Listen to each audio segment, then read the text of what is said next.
Hey guys, welcome back to our ongoing RAM project here. The blower doors are not working on this. It's stuck in a defrost position.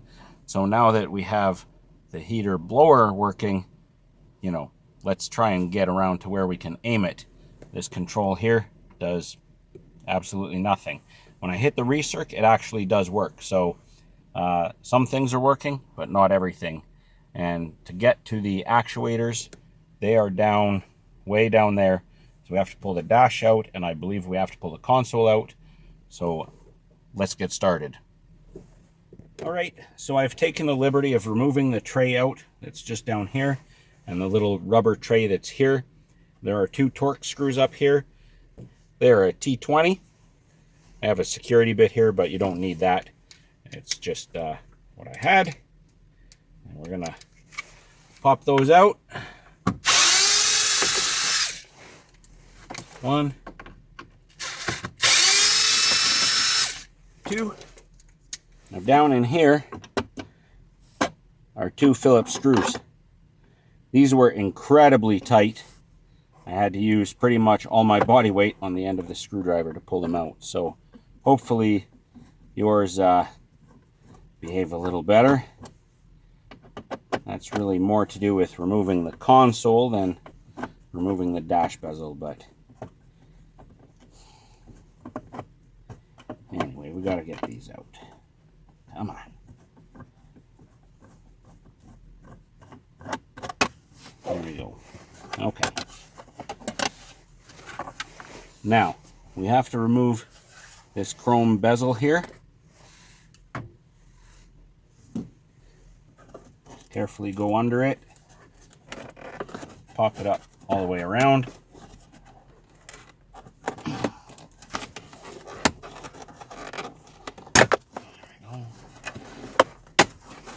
Of course, the goal is not to break it. Out. And now, I'm going to have to open the console lid here that you're sitting on. Okay, let's get that out of the way. Good stuff. On vehicles equipped with the 115 AC outlet, you remove this little trim piece. There's another torque screw back there.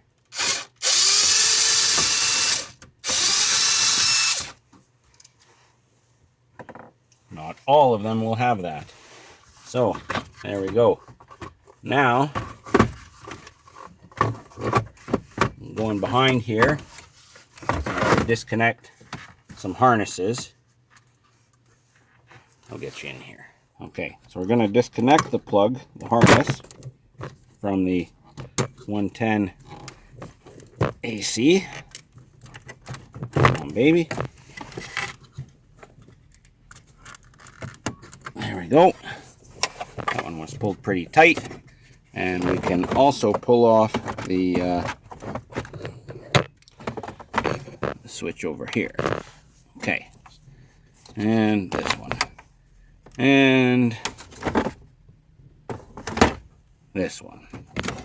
And in fact, for now, we're going to entirely disconnect this. Okay, to disconnect this little guy, a little tab there, just right there, underneath, push it in so you can move this gray piece up, and that just comes right out. Okay, so now we can remove this whole thing. And there are our actuators right there. So we actually don't really need to go any further. We got lots of room. Let's pop them off, and then we'll plug the dash, the HVAC control back in, and we'll see what's going on there.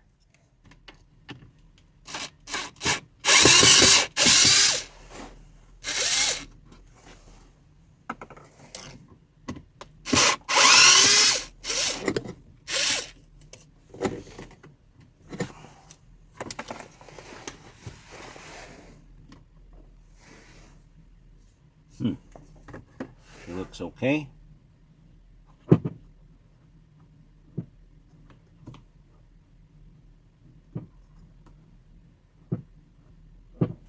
Got movement there. Let's see if this motor works. So it is making noise and kind of but I think it's damaged inside, so I'm gonna have to get a new one of those. Oh boy. Okay, so I got the other actuator. I got the other actuator out right there. It wasn't much fun. The screws actually made it really, just the structure down there makes it really difficult to get the lower screw, but it's out. And let's just see here. Get it where you can see. See that? Yeah, you can see that. Let's see here. You see it moving, and it's not making awful sounds.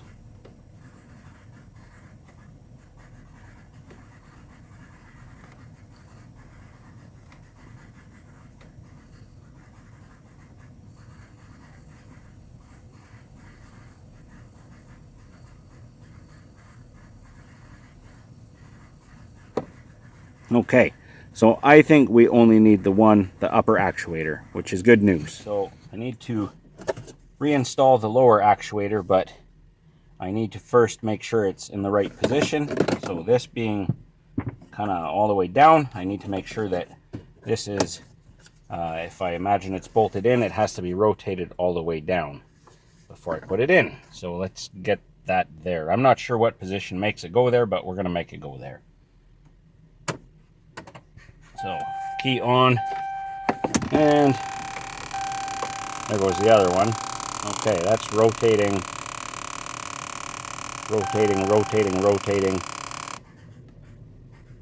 That looks pretty good. You can hear the other actuator, the failed one. So let's put this in. There is a calibration process to go through after.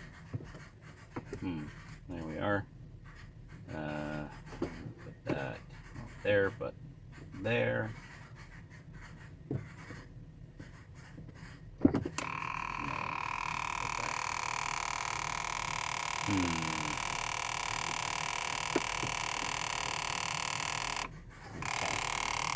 gonna disconnect this one because it's awful. Okay, all right, moment of truth. Let's plug in this actuator and see how it reacts.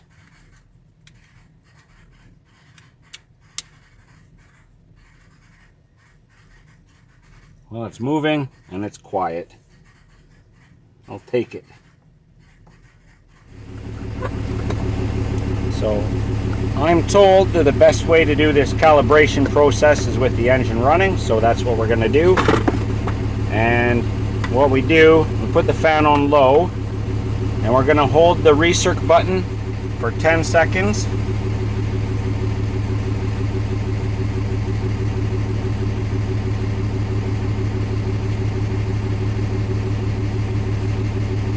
And then release and press again and hold until the light flashes.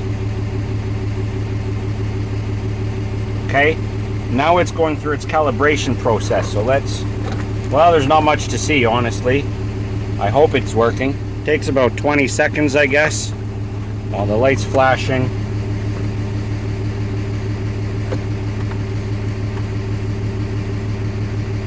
I'm actually going to do this on my Jeep as well, because it always feels like it gets the most accurate. There we go, it's done.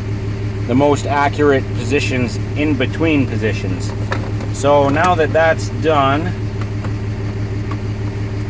let's just kind of roughly, well, we'll just hold this there. And let's turn the fan up and see if we get different positions. So right now, defrost, yeah. This should be foot. I think the defrost is shut off. I feel air down here. Should be getting air up here shortly. Yeah. The defrost is off. And then if we go down here, it should be full top. Nothing down here. Nope.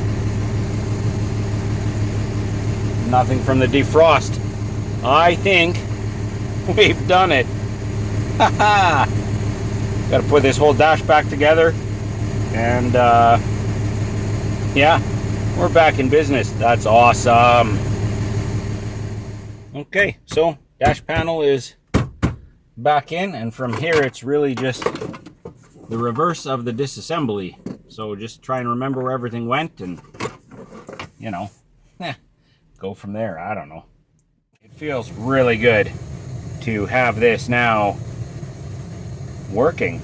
If I put it to floor, yeah, that stops. There it comes down here. If I put it back to full top, yeah, nothing there. Heat there, or airflow anyway, it's cold. Put it to that one there, that mix. We got air down here, nothing here. We have defrost, full defrost. I can't believe it, but it is working. Kind of weak airflow. I wonder if it shouldn't get a filter.